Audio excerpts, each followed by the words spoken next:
Yes, I'm Allen Ginsberg. Today, we're going to be talking to Hunter S. Thompson, journalist for Rolling Stone magazine. He's also an American poet, author of many works which we are discussing here today. He's a very political-minded person, and very steady in his views. Today, I'd like to introduce you to Hunter S. Thompson. Hi, Alan. How you doing? How you doing today? Oh, not so bad. Not so bad. It's a good day. It's a good day and we're in America. It's sunny. It's nice and sunny and bright. How have you been? I can't complain. Well, of course, you've always been big into politics. Tell us about Fear and Loathing on the Campaign Trail.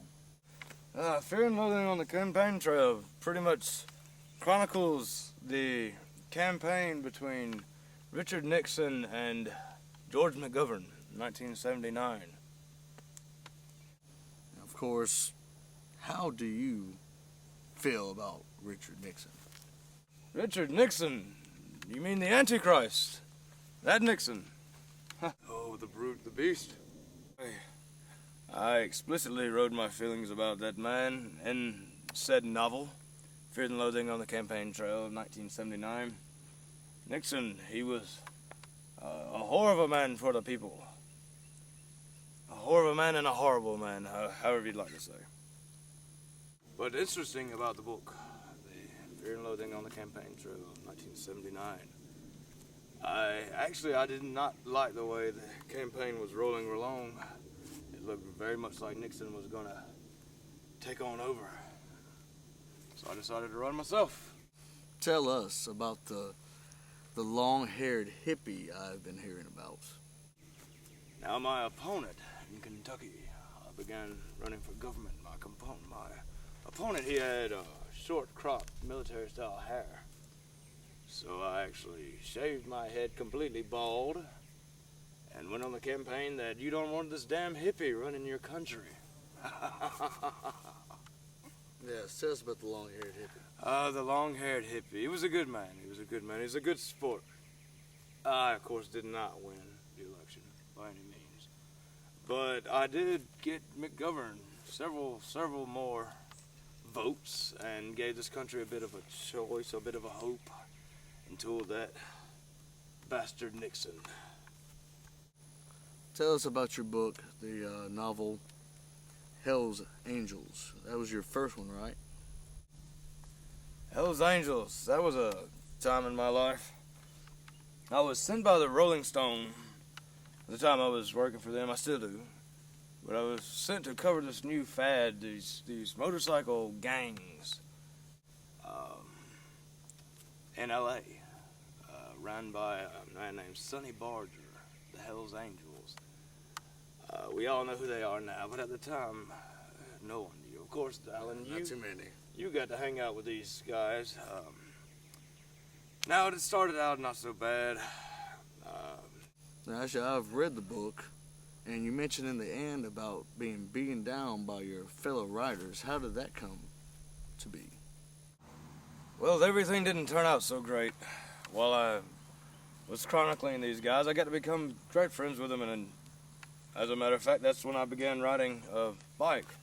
They encouraged me that I should get something because my Cadillac I was driving at the time, old beat-up Primer Gray, was not fitting into their gang, so I was actually told to purchase a bike.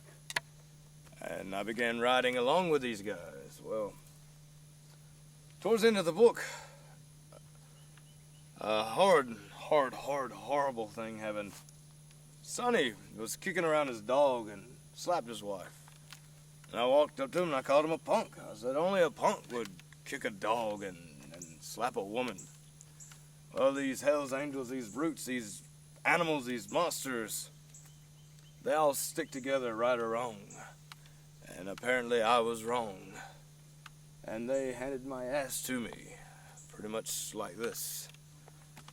My face looked like strawberries and raspberries all over it. I had broken jawbone, broken cheekbones. So I closed my book with the lines, the horror. We must exterminate the brutes. Tell us about your past collaborations. What do you mean by that? Past collaborations? Well, just other people in your line of work that you've worked along with. Oh, man. That you've had the honor of, I mean, besides myself. Right. I've had the opportunity for many. I got to meet Jack Kerouac. I got to meet Hunter S. Thompson. I did too. I got to meet William Burroughs. And several people. Countless. Ken Kesey was quite a strange bird, quite a strange character. The man loved the acid. I, of course, I've dabbled myself. I've not ever been a modest man or a fan of moderation. But yes, a nice fella. Johnny Depp, we became friends over the past few years. It's really cool. Fellow Kentuckian. Yes, Mr. Depp. Tell us how you met him. How did you meet Johnny? Interesting enough. I met him in Colorado in a bar, in a lodge, a ski lodge, ski resort. He'd been contacting me for quite some while, assuring me that he was the best man to play the role of Ryle Duke, Dr. Gonzo, and Fear and Loathing in Las Vegas. So I agreed to meet him. I'm afraid I scared the poor lad. He was in the back of the bar, and I come through. There was, my God, all these horrid people in my way. So with a cattle prod in my right hand and a taser in my left, I come through, moving these people out of my way. By the time I get to poor Johnny, he may have soiled himself at the prospect of this madman coming with electricity and trodes coming at him from the blue. But we became good friends. He expressed that he had no interest in making a character out of me. He wanted to actually play me to the fullest, and I was very happy with that. He's a method actor.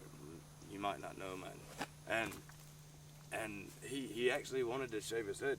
I'm bald under this hair, and so I shaved his head for his role in the film.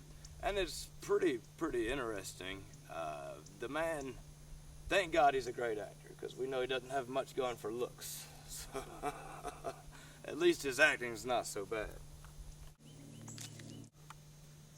And also with your new collaborations that you've been working on with Johnny Depp, I heard something about a book that came out of the blue that you've had in storage. My very first novel ever, the novel titled The Rum Diary. While Johnny was living with me in my basement, we had many adventures. Something on a side note, I remember one time he was smoking cigarettes and putting his butts into this ashtray on top of a barrel. He says, "Hunter, what's this barrel? What the hell is in there?" And I say, "That's 50 pounds of gunpowder." So that was quite interesting to see his face on that. But yes, while he was, I guess, picking about, nosing about in my basement, he come across a manuscript from my beginning of my journalism career when I took off to Mexico. And it chronicles basically the largest consumption of rum you can imagine. Living in Mexico at the time was horrible, but the booze was flowing and the women were beautiful, and I took full advantage of every bit of that. So Johnny finds this manuscript and says, "Hunter, we have to make this." He somehow thought it was some sort of prequel to Fear and Loathing in Las Vegas, which it is not at all. It chronicles the journeys of Paul Kemp, loosely based off of myself, but not so much. Just as Fear and Loathing in Las Vegas is Dr. Gonzo, loosely based off of myself. All of these, this was really the beginning before I changed into the literature that I'm best known for, the wild stylings of Fear and Loathing in Las Vegas. The Rum Diary is more of a straightforward book, and old Johnny swears he's gonna make a film of it one day also, but I don't know. We'll see how that goes. Yes, we will, honey. Thank you for coming out today and seeing us and having a chat. Thank you. It was great to see you, Alan.